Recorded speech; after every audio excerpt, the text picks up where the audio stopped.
We all love those aha insights, where we encounter an idea or technique that works because it overturns conventional wisdom. But we only love it because it works. Up to that point, the idea is often met with eye-rolling, cynicism, resistance, dismissal, or simply inattention. In this show, we get into a wonderful conversation with the economics researcher Anant Nyshadham, whose pioneering studies into the effectiveness of firms in third world countries reveals a slew of exciting, counterintuitive insights and evidence that have the power to accelerate economic development in the world's most impoverished countries. Tune in to an important conversation on the Evolving Leader.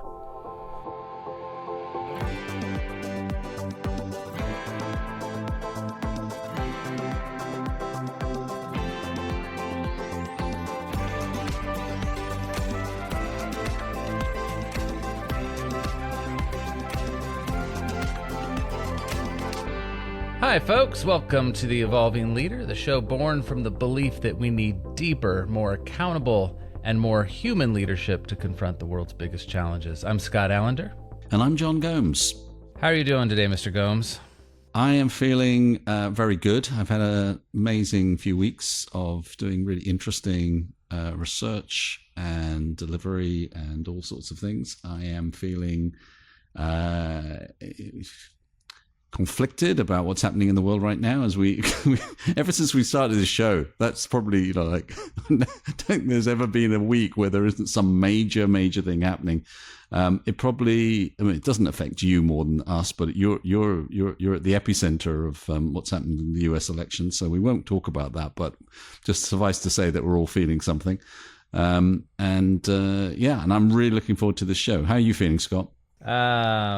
Yeah, we probably should set up a whole hour to talk to you how I'm feeling. I'm feeling a lot of things today, my friend. Feeling some. So I feel raw. Maybe is the best term for it right now. We're only sort of, I don't know when the show will go up, but we're only sort of a week on the other side, and I certainly I'm in the middle of the feels. So I'm still processing, as I know a lot of people are, and trying to make sense of things. So, but I am delighted to be back here with you and having conversations to influence the leadership discussion in terms of what is leadership and what do we bring to it? How do we make it more accountable? How do we make it more human? And so I'm delighted that we're joined today by Anant Nyshadham.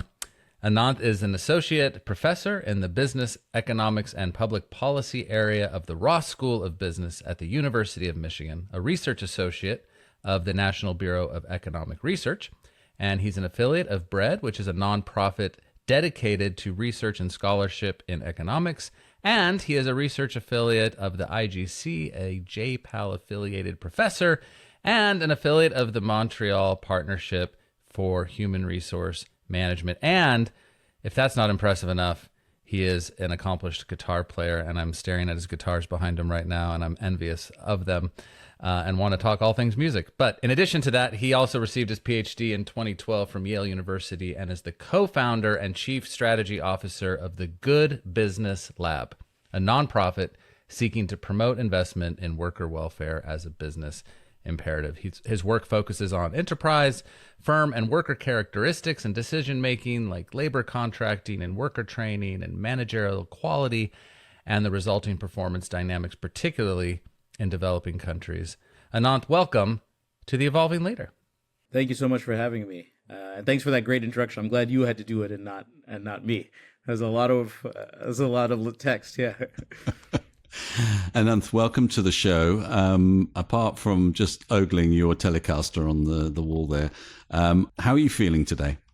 I am feeling certainly all the things that people are feeling in the world today, especially as an American. A lot of shock and a lot of stress about the way forward, but also, I think successfully looking inwards at what I can do, trying to be a bit more focused on what I can control and the work that I'm doing, which I'm very excited to talk about today, and staying kind of mentally fit to do that work. Today I'm feeling equipped to do that. We'll see. It's a day-to-day process.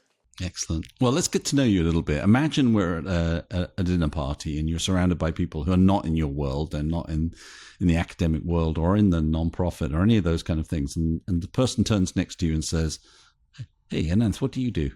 What would you say? I would say, "You sure you want to ask me that question?" I'm really interested. Yeah. Broadly speaking, I work on development issues. So all the kinds of problems, particularly in the developing world, although I think these problems by way of immigration and by way of kind of persistent class issues and so on, they exist in the West for sure also. So it's about development both in an economic or macroeconomic sense of countries, whole economies, but also just in terms of individuals trying to advance in their lives. And I, my path to this, I think, was a bit strange in the sense that I was late to get here. I think I was late to take myself very seriously. I grew up in a very small town in Georgia, very impoverished. It was an old kind of factory mill town, textile town, but the textile jobs, factory jobs had long since gone even before we got there. So I just grew up in a place that had a great sense of community, but certainly was rife with issues of racism and class issues, and extremely impoverished.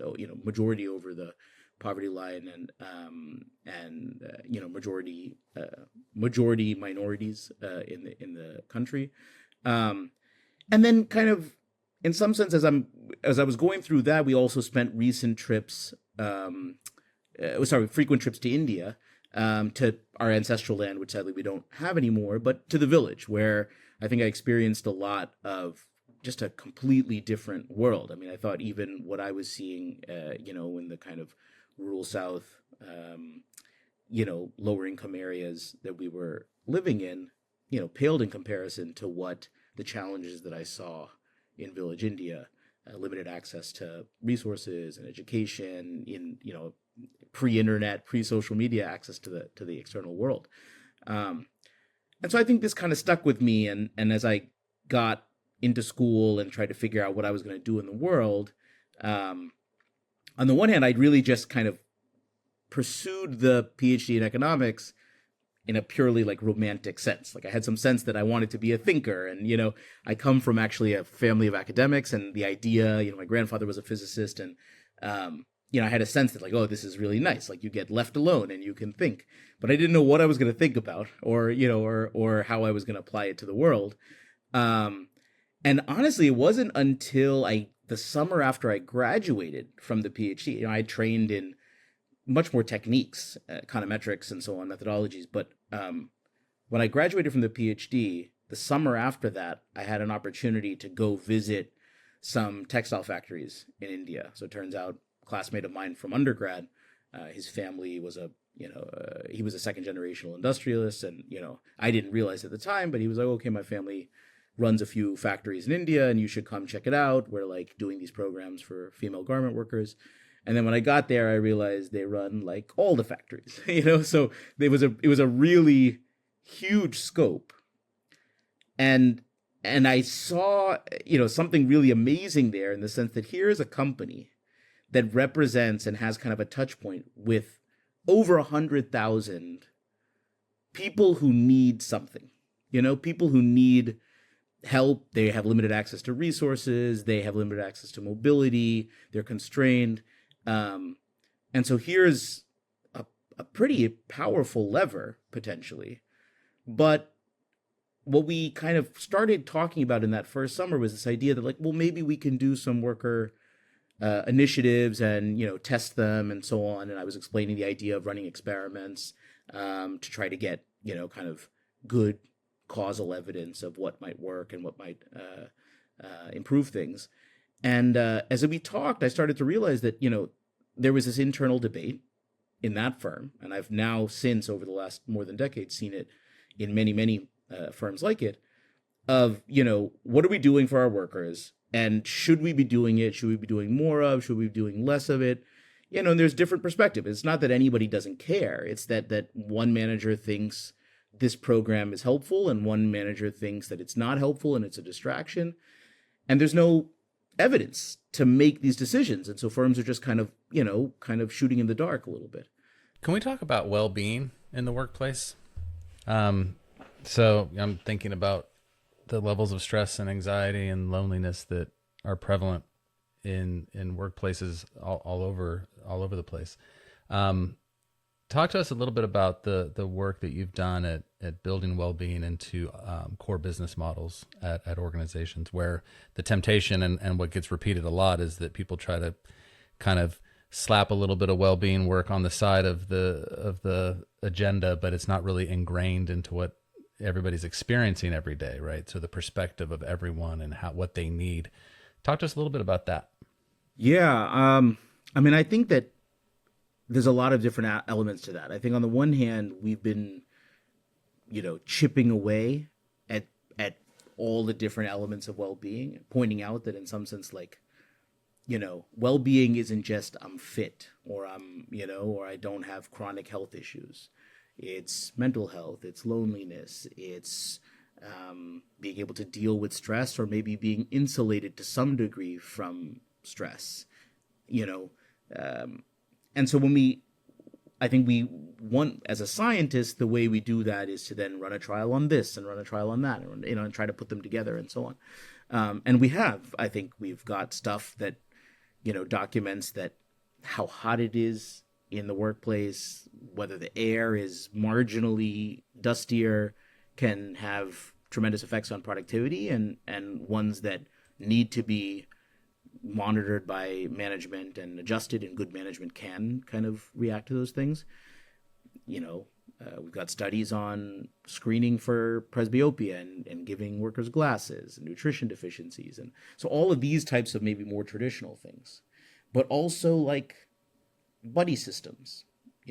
We work in a lot of industries with a lot of migrant labor. So these are workers that have left their network, the only reality they've ever known, to come to a city that's totally new with no one that they really know.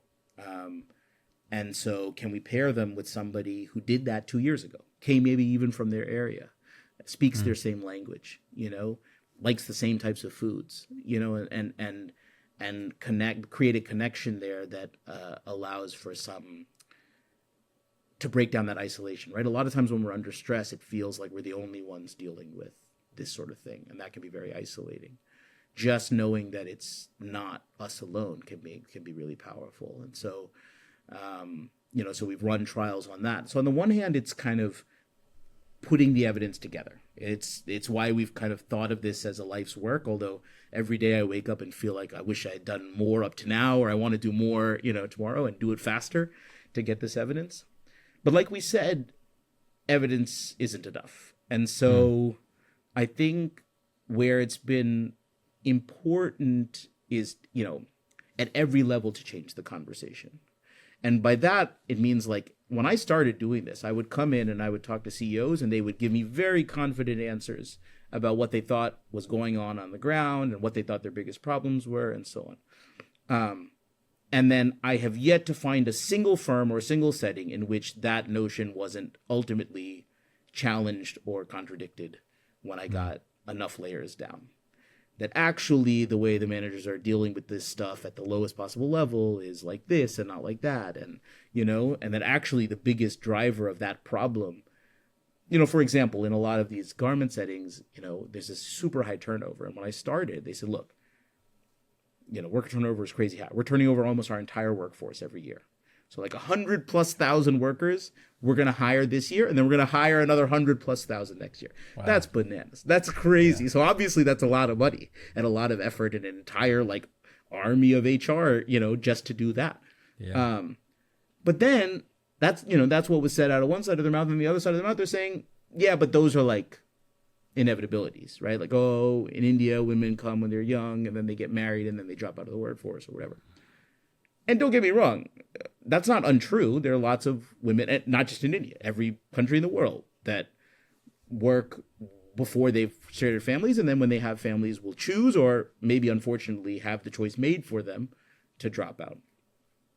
But when you're turning over 100% of your workforce, there's not one answer, right? There's like, who knows, an innumerable number of causes of this. Mm-hmm. And so you've got to really start by challenging everything you think you know about all these problems, right? You've got to start by actually going down as far as you can, right down to the ground, and asking people. And this person might tell you one thing, and that person might tell you another. But starting to get themes, from the actual people,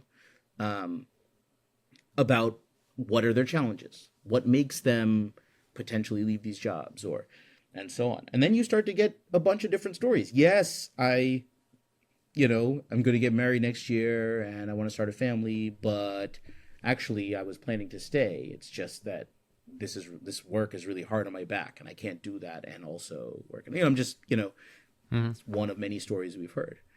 So then you start to understand that I don't have to solve every problem or the whole problem. There's value in solving a part of this problem and chipping away at it, right? There's a value in just saying, well, let me solve the ergonomics, and some X% of people who were dropping out before, that's the real thing they needed to stay. Oh, I'll give you an example that I'm really, really excited about. We recently, it's true everywhere in the world, including in the US, this notion, in fact, the existence of the payday loan industry basically underscores the idea that a lot of low-income households and families are living paycheck to paycheck. Shocks come, as economists we would call them shocks, but like unexpected things come. You need to pay for them. And often they might be, I don't know, $300, $400, which thankfully many of us think is not that big a deal.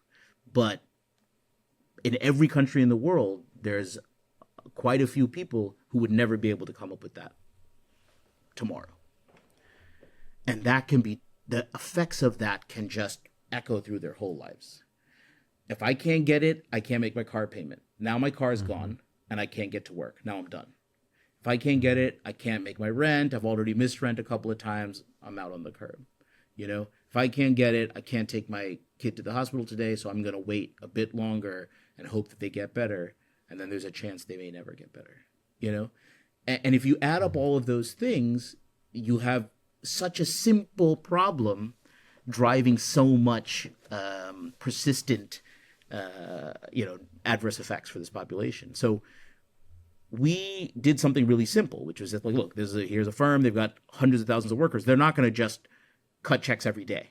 They need to be on a cycle, and they need to manage their liquidity and so on. But we just created a tool where it says, look, you can, whatever wages you've earned up till now, this is not a loan, right? Everybody gets paid in arrears mostly, right? Like I work this month and I get paid at the end of the month or next month for last month, right? So I've earned this money.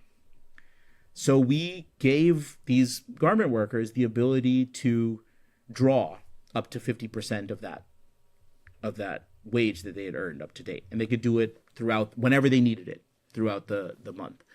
And just that, no additional money, nothing else, just the ability to go to a little tablet on the factory floor.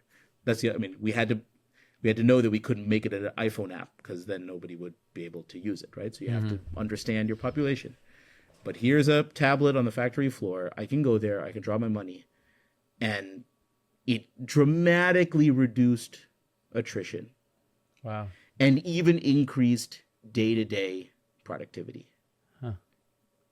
And we're still unpacking the why, but a lot of it is that this is a thing that this job has that other jobs don't have. I need to keep this job. This job allows me to pay my bills. Another job is almost useless. I can get paid twice as much, but if I can't get it when I need it, what good is it? That's fascinating. I mean, what it brings out for me is the disconnect between the owners and managers of firms and the lives of the people that, make them successful. And if you do not understand the problems that they face, you can't possibly be in a relationship with them that actually is mutually beneficial beyond time for money. Because that's what you're basically saying. You're creating a new value exchange between the individual and the firm, which goes beyond that, which is, I understand you, I understand what you need, I'm going to help you meet your needs in a creative way. And actually, from many ways, that doesn't cost the firm very much at all. I mean, there's a slight implication on cash flow, a little bit of, financial management that's required there. But that seems very simple. And to highlight what you're saying, actually, we got tremendous pushback on this. I mean, it took us months to convince a single factory to let us do this. And the agreement was, you're going to do it, and then you're going to take it away immediately. So we're going to do it for 3 months, and then you take it away. Or 6 months, I can't remember, and then take it away. And the trial it's just now wrapping up, and now they're begging us to keep it and scale it up to the rest of the factory. Because now they're seeing that, like, workers are happier, they're here, they're working harder. So the powerful notion was that, well, they're going to take their money and run.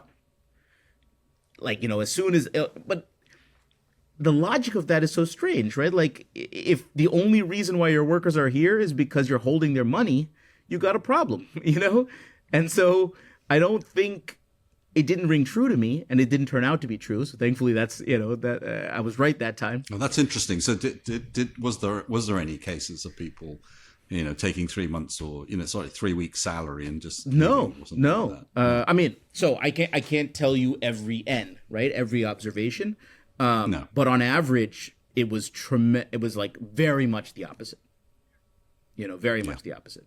And the average is what the firm should care about, right? Even if there's a handful of workers that are going to do that, if the overwhelmingly workers are going to see this as a benefit that they want to stick around for and work harder for, that's amazing. And the reality is there's all these nuances that we're still unpacking, but, if I can we were finding it at baseline before we intervened that many of these workers were reporting running out of money at the end of the month and eating less, foregoing medical expenses. I mean, these are like real things that very obviously will affect your productivity or your ability to show up to work. So the theory of change is like pretty easy to draw, just to sketch out. But I think that, like you're saying, I don't think it's. I think it's quite reasonable or maybe expected that a senior leader or somebody who comes from a different walk of life who's running this company is going to have trouble understanding the lives of their workers. The idea is to just be aware of what you don't know, to want to know what you don't know, to actually find out. And you don't have to do it philanthropically. That's been our whole kind of mission or agenda. I would love for that to be true, but that's silly. We're not going to make any progress if we just wait around for the people who want to think all day about, other people and the poor and so on to make progress. It should be good for your business. It should be that I am spending a lot of money on recruiting new workers. Now I need to go challenge everything I know about why workers are leaving and be a bit honest with myself and figure out how I can solve it. For me. Yeah, they benefit, but for me, right? So I don't have to deal with this problem anymore. Do you find that people are receptive to letting the data do the talking and are persuaded by that? Or is there still a kind of resistance because of that legacy mindset you talked about where, we'll invest in upgrading our machinery, but we're not really going to do that with our people? I'm actually thinking about, statistics around effective leadership, 70 to 75% at least being attributable to measures of emotional intelligence. And yet time and again, people are hired into very important leadership roles simply based on their sort of hard skills or their sort of previous experience. And the data that's there and undeniable is almost denied in spite of it being undeniable. So I'm really curious, like with the data you're presenting, with your sort of own research, is it persuasive, or what are you doing or having to do to bust through that sort of resistance that you might experience? That's a great question. And maybe the crux of, the hardest elements of my work, for the last decade. Evidence isn't enough. So we started with the idea that the evidence was bad. It either didn't exist or it was bad. And while I still think that's true, and I still think that, I can pat myself on the back, I think we made better evidence. We ran really tight, rigorous, gold standard trials, and we presented it. That was its own challenge. Once you do that, 5 people are going to read this paper if I'm lucky. So now how do I translate this into an HBR piece or or an NPR kind of podcast discussion, But even that just wasn't enough. I think what we realized, which is I think a broader maybe epiphany, at least on my part, is that, you have to meet, there's a set of decision makers or a sequence of decision makers in order to change this, to create an organizational change. Convincing the CEO does almost nothing, right? I mean, it's a necessary but insufficient condition, right? Like if I go in there and I, convince the CEO, nobody else is necessarily, their day-to-day lives are different than that decision, right? Yes, my boss tells me, but my boss can't see whether I'm really putting forth effort into this. And day-to-day, I'm going to make a choice as to what seems to benefit me, So we had to do these, and then the opposite is also true. I can go convince the frontline manager to adopt this thing, but if the CEO doesn't understand why you're doing it, then somewhere along the way they're going to say, "What are you wasting your time training these workers or doing this thing?" So you need, in some sense, this coordinated effort or big push. And in order to do that, I think we've learned to take a human-centered approach to every element of what we're doing. And it started out where we had some excellent, people trained in design who joined our team. And I heard all these buzzwords around this, human-centered design and all this stuff that, as an economist, I didn't understand what they were. But I really get it now.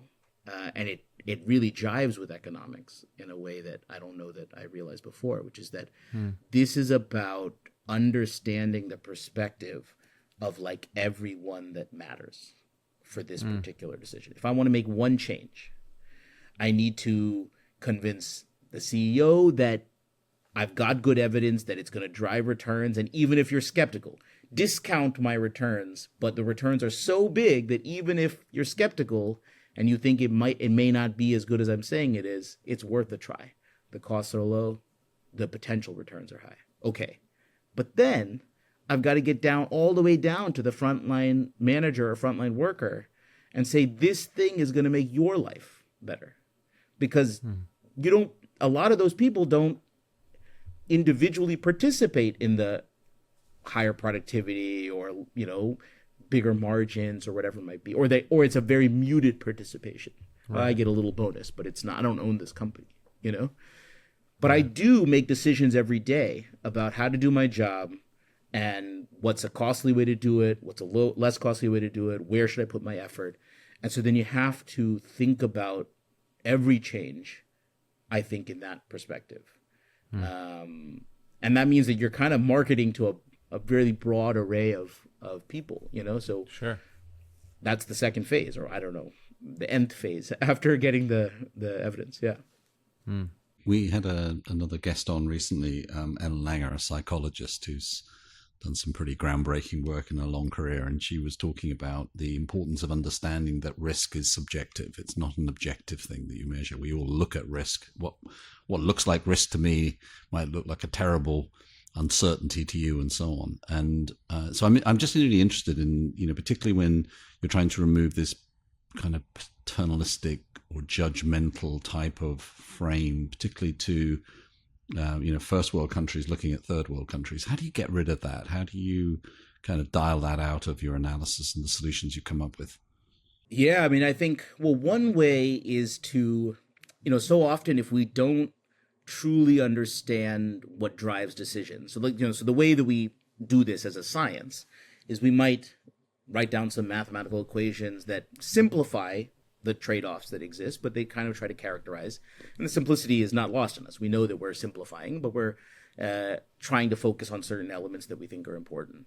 And then if you're me and you're an applied economist, you try to go out into the world and see data that you can fit to this, and then see, like, when I analyze the data, does it actually follow what these mathematical equations would say, or does it deviate, and why?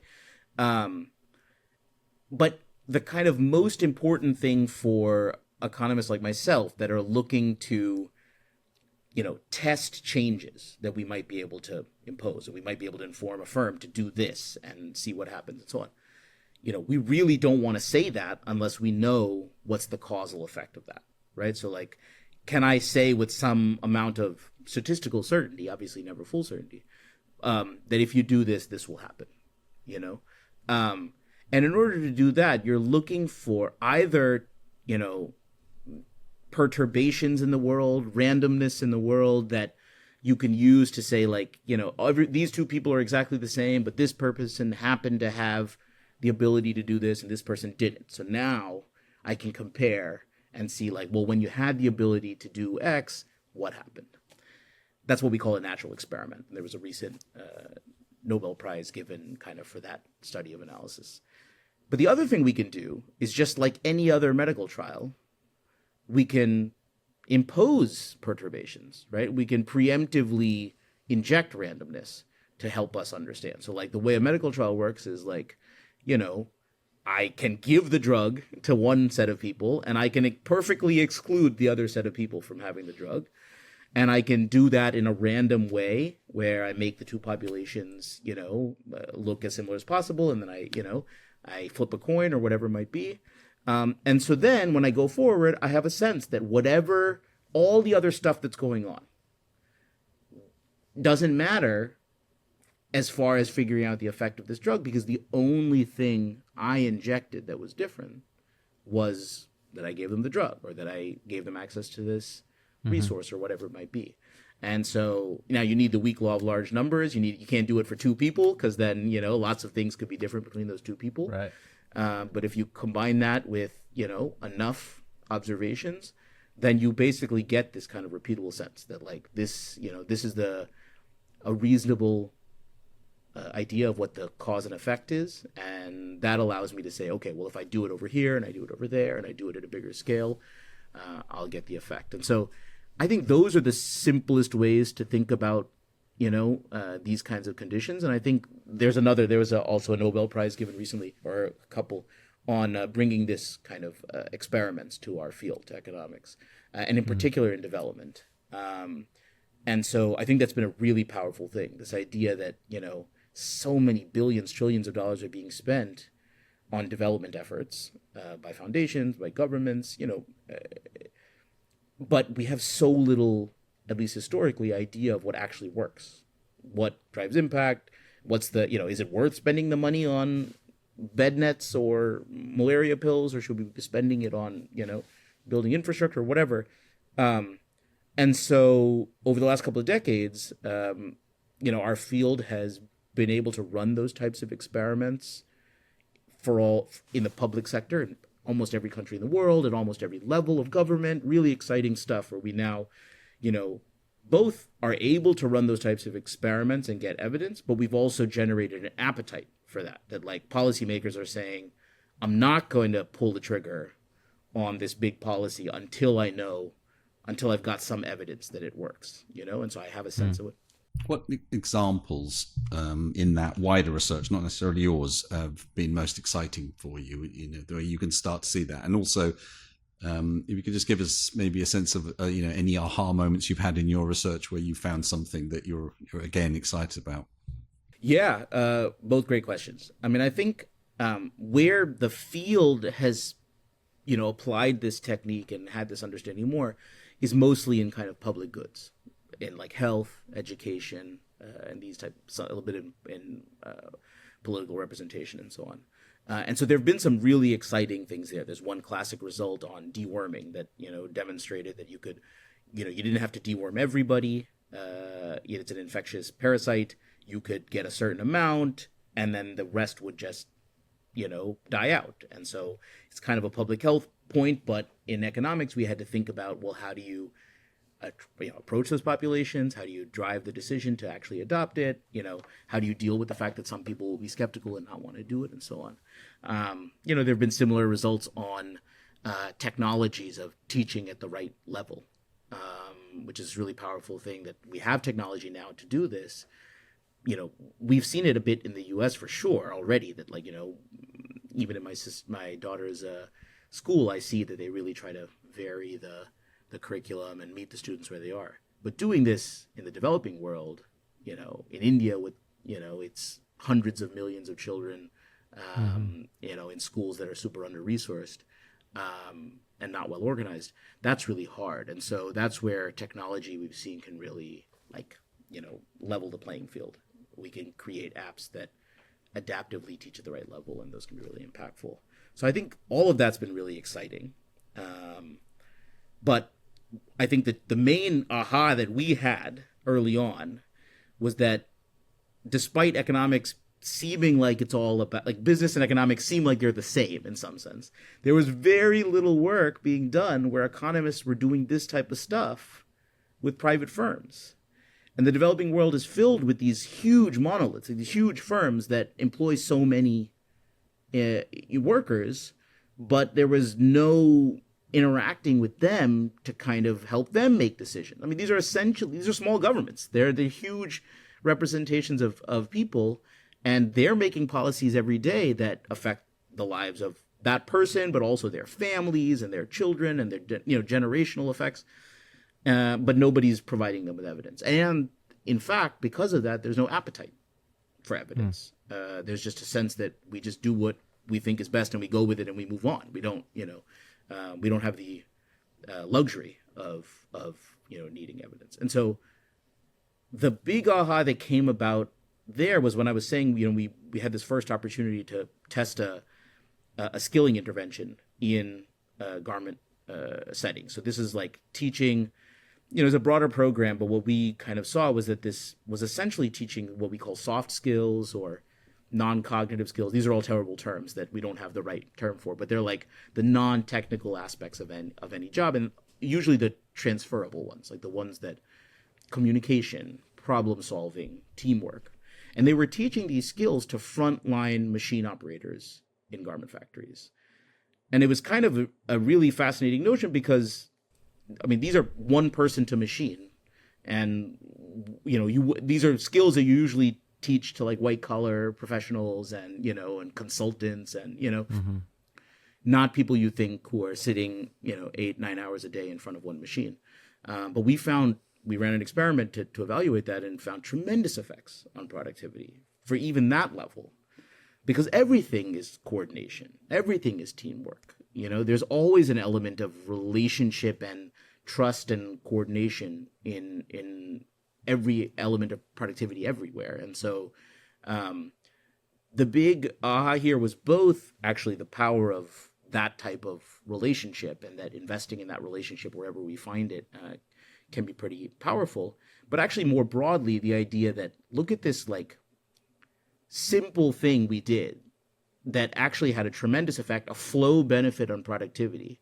If the firm had known that I can increase productivity by 4 percentage points or whatever, they would have done almost anything to do that. It's really stubborn. It's really hard to move productivity, especially in these kind of razor thin margin kind of competitive factory environments. But there's such a blind spot with the idea that you could put any resources or money on these frontline workers and have it be worthwhile.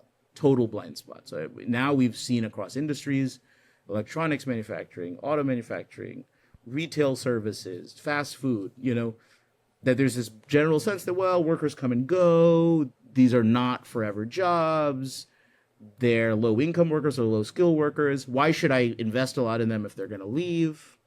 And so we've had to chip away at this notion that the ROI isn't there, because it turns out it really is. It works a tremendous amount of the time. I'm not going to say always, but it works a lot. So let me kind of zoom back out a bit, because there's so many wonderful things you're doing. So if you were to sort of define this mission of Good Business Lab, how would you sort of describe that? What problems are you're touching on many of the problems, but how do you identify which problems you want to solve? How are you evangelizing the work into these businesses that are maybe resistant to educating themselves in this space? Give us a better, or not a better, but a deeper tour of the sort of model and mission of your organization, if you could. Yeah, absolutely. I think, if we start at the top, I think GBL's kind of broad vision, or I guess maybe my broad vision, and now the organization's to some degree, is to change the way that employers think about workers, kind of every industry, every corner of the world, from a cost or a liability, or kind of a usable input, to a productive asset. And I don't want to dehumanize the workers. I actually, but so much firms think about coddling their machinery. They take care of it. They invest in maintenance. They, try to push off depreciation or offset depreciation. They upgrade it and make sure they're keeping up with the highest technology of the times. But none of that logic really applies when we think about these huge workforces that actually, make everything and do everything. In fact, even more so as technology advances and the role of the human becomes very specific, what's left is in some sense their emotions, their soft skills, their ability to communicate and problem solve. The machine doesn't know when it's wrong because it always thinks it's right. So then a human has to figure this out, and a human has to be able to tell somebody, hey, we really need to have a look over here or change things. So that's kind of like the overarching strategy or idea we have. I guess that's the goal, and then the strategy in some sense is to bring evidence to bear. We had the fortunate kind of position to see JPAL, the Poverty Action Lab that was born out of MIT, and founders and colleagues got the Nobel Prize recently for bringing these experiments to the public sector, so we could see how transformative that was to both introduce this notion that you could do that type of research, you could get that type of evidence, but also to change the way actual decisions were being made in the world. A revolution towards evidence-based decision-making, data-driven decision-making.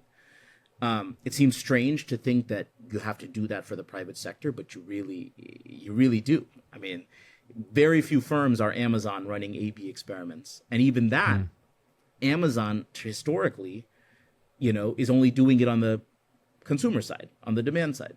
They're not doing it internally with their personnel policy. Recently, they've taken some things, they're doing some things, but so you have firms making these really impactful decisions every day on the basis of nothing. And so I feel like there's kind of two layers of problems. There's the problem at the ecosystem level of saying, look, we need to make evidence-based decision making something that seems valuable, and therefore the evidence itself is valuable, and turn that even to things that are not like immediate balance sheet numbers, right? So not just like input costs or auctions for inputs or whatever it might be, or scrap material auctions, like all these. Firms do so much around that stuff, and then they just kind of shoot in the dark when it comes to personnel policies or benefits that they're providing or training programs or whatever it is. And it's not because it's because there aren't resources, there isn't evidence for them to use for a lot of those things. So I think there's that layer of problems of just trying to generate an appetite and like create a desire or demand for evidence to make decisions on. And then of course there's the frontline level of problems that we actually are trying to solve with that evidence. And that is, we've seen a surprising amount of universality in some sense of these problems. So high absenteeism, high worker turnover, low output per worker, and kind of some core reasons for that, like, uncomfortable working conditions, especially if you broaden that to include physical and psychological conditions. These are ubiquitous issues, and they're persistent issues in so many industries, in so many countries, in so many parts of the world. I mean, there's progress to be made almost everywhere in that. And so those end up being the kind of problems we've tried to take head on. So, we've done this by trying to go to the firms themselves and start at the CEOs, but go all the way down to the ground and let them tell us what their problems are. Now we're seeing patterns, we're seeing trends, certainly, and it's not always is high worker turnover or high worker absenteeism the issue. Well, the root cause might be different in different places, but the issue looks very similar, and the effects on the firm's performance are very similar. So then you have to kind of really dive in to understand, even if the problem is the same, why that problem exists in each of these settings. just thinking about, this conversation, what I love about it is that we're not talking about what most of our guests are interested in, which is the kind of high-end knowledge worker. The focus of the universities and, the kind of management literature is very much focused on that kind of strata of worker. What you're looking at is, the rest of humanity across the world who's not necessarily in these kind of sophisticated jobs, but are just essential for global commerce. And really what you're doing here in this conversation is saying that we're playing catch up in that, moving the conversation from workers as a fungible commodity that isn't really worth investing in. I'm really interested in what your thoughts are about how that might change in the next decade with AI.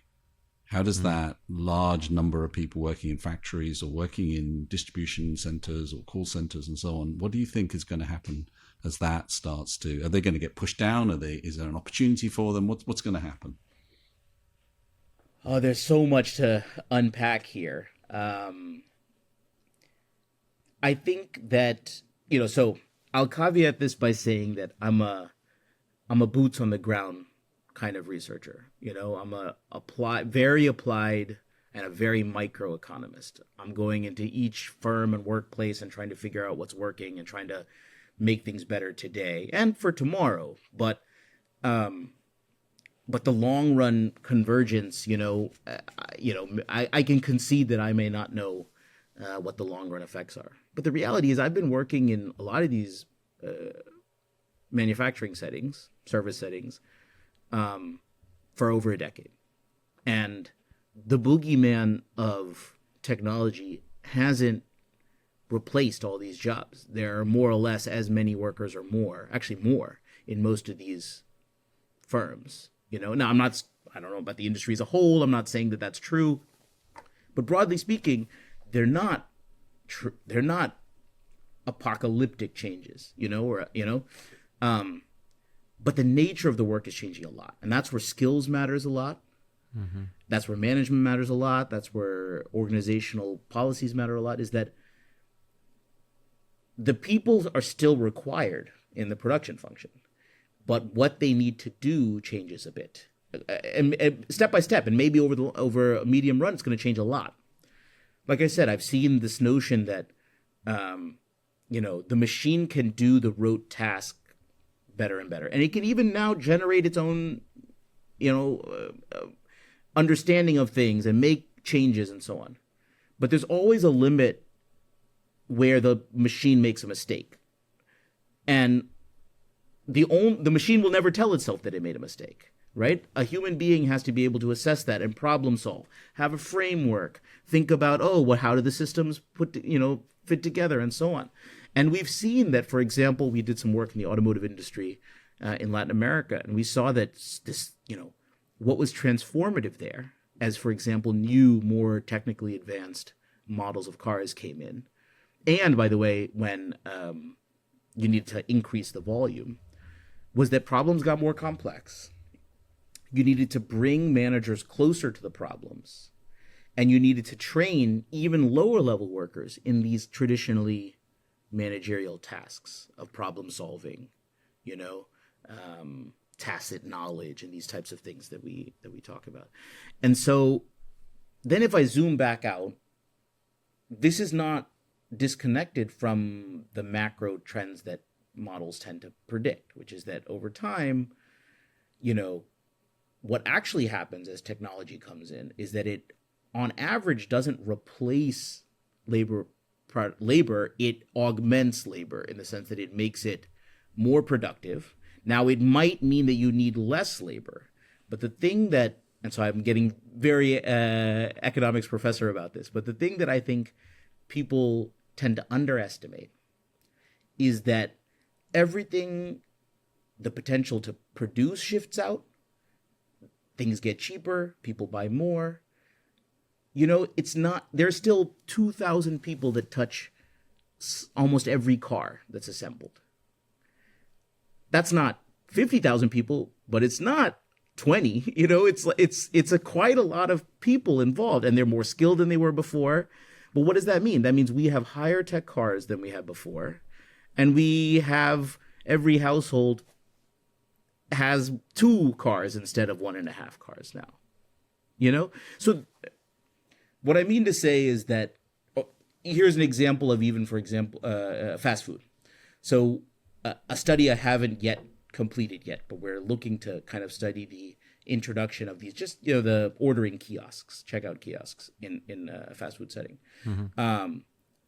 My hypothesis, because I've seen similar types of things in other settings, and the reason why I'm excited to do this analysis and write this paper, is that my hypothesis is that, yes, you will need less cashiers, obviously. I've got a machine to do that now, to take orders. And we actually saw in other papers we've written in the space that how fast the cashier takes those orders and how fast the orders are filled is certainly a bottleneck. But I foresee, just as a stylized story, that you'll need less cashiers. But now that the machine takes orders so fast, you're going to need to evolve how you operate in the kitchen and how you deliver orders. You're going to need potentially just every single one of those cashiers might now need to be, moved to a different bottleneck that has been created because the machine made one part really efficient, right? But the machine can't do everything. We're always taking one step. We're adding a machine here and it's making this part more efficient, but that means that the other parts have to catch up. And so we either have to skill those people to catch up, or we have to add people and skill them potentially to be able to keep up. I don't know how that generalizes. I'm not going to comment on that more broadly. But I have seen it time and time again. And I think that's where the study of soft skills, that's where the study of even the theories behind training. We have a series of papers now thinking about in what context should you have specialized workers, in what context should you have generalized workers. The classic notion of, comparative advantage in economics without any other details, is very clear. Like, you should specialize, do one thing and do it really well. And then I should have another worker that, specializes and does the other thing, does it really well. But that breaks down in a world where there's chaos, where I don't know which thing I'm going to need to do more of, then I actually need to have people who can generalize a bit. And a machine is the stylized specialist. It can't dynamically adapt to the fact that I need to make more fries or whatever, the fact that, the soccer game's there. And so, the dinner rush is going to come 2 hours earlier, or, these types of things. That's a stylized example. But my point is the human beings are much more adaptable. And so as this kind of need for a more broadly skilled worker comes about, I think that's where we're going to see another opportunity for workers to just be more important as a counter effect. Well, Anant, how can people get involved in the work that you're doing or connect with you to have you come in and work with their organization? Yeah, thanks. I mean, I think there's quite a bit of ways. So I think there's at least, early on, we were generating all this evidence only in some sense, right? So, and that's still the case. If you have, if you're running a large business or a, small establishment in a larger business, and you're interested in solving a problem, and you've got a persistent problem and you think, you want to solve it, you can connect with us on our website. There's, communicating with us is not hard. You can actually Google me and find my email, it seems, actually. So, we're here. We're open ears. We're always interested in new problems or new settings for stubborn problems we know exist. So that's always really exciting. And to be honest, it takes progressive leaders. It takes courageous leaders who are willing to say, look, there must be a better way. Tell me how, and I don't know what it is. Let's go figure it out, So if you're one of those people, please connect. But we're also in a great position now to want to interact with people who just want to implement what's already been proven. Experimentation is hard, it's costly. If you're not a large, very competitive firm, if you're a small establishment just trying to like, make it through, eke out small margins, you don't want to come and have us treat your firm as a playground. We're fortunate to have some firms let us do that. You just want to know what's worked. And if you've got that problem, like, let me see if we can solve it with the same tool. And so we're ready for that. We've got tools on worker grievances. We've got trainings. We've got lots of interventions that we've, now we're going to look to scale up this payday, this on-demand salary tool. So if any of the problems I've talked about here, resonate with you, and even if you don't have the capacity or interest to experiment, you just want to see if we've got a solution that might work for you, that's one way we can certainly interact. And the last I'll say is, if I go back to the beginning, you asked me, Scott, what our mission is. And like I said, I think as grand as it can be, which is to change the way that firms think about workers as assets and investing in those workers in every corner of the world. And so if you just believe in that and think it makes sense, and, we could use all the help we can get to spread that word. It's going to take, every leader of every organization at every level to start to believe this, and so if that's something you think you can do, just spread the word, then that's tremendously helpful for us. Excellent. Well, we'll put all that in the show notes, and thank you for coming on and sharing your insights and your wisdom, and thank you for the work you're doing in the world. I love it, and I've benefited tremendously from this conversation. So thank you. Me as well. Thank you so much for the opportunity. Really fun conversation, and I love what you both are doing with this. So I'm glad I could contribute a little bit. Thank you. Thank you, Anant. And folks, until next time, remember, the world is evolving. Are you?